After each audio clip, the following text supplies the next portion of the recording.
আমি মনে করি শরীফ ওসমান হাদির পেছনে পতিত ফ্যাসিস্ট স্বৈরাচারী আওয়ামী লীগ এবং তার শীর্ষ পর্যায়ের নেতৃবৃন্দ জড়িত থাকার সম্ভাবনাটাই সবচেয়ে বেশি বলে মনে করি।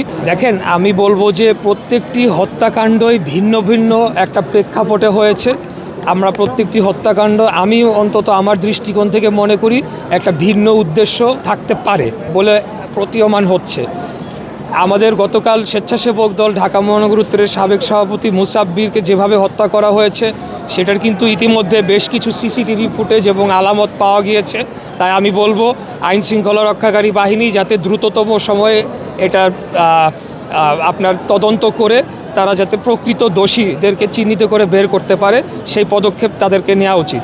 এবং শরীফ ওসমান হাদির বিষয়টি আপনি দেখেছেন, তারা একটা রিপোর্ট দিয়েছে। তবে আমি মনে করি শরীফ ওসমান হাদির পেছনে পতিত ফ্যাসিস্ট স্বৈরাচারী আওয়ামী লীগ এবং তার শীর্ষ পর্যায়ের নেতৃবৃন্দ জড়িত থাকার সম্ভাবনাটাই সবচেয়ে বেশি বলে মনে করি। কারণ বিভিন্ন অডিও রেকর্ডের মাধ্যমে আপনারা দেখেছেন সেখানকার পলাতক নেত্রী তিনি কিন্তু এখানে আমাদের ভাইদেরকে হত্যা করার জন্য যারা গণ অভ্যুত্থানে বিশেষ করে ভূমিকা রেখেছে তাদেরকে হত্যা করার নির্দেশ দিচ্ছেন। এখন আপনার যে প্রশ্নটায় চলে আসে যে নির্বাচন বানচাল করার বিষয়, নির্বাচন বানচাল করার বিষয়টা তো প্রতীয়মান বিদ্যমান।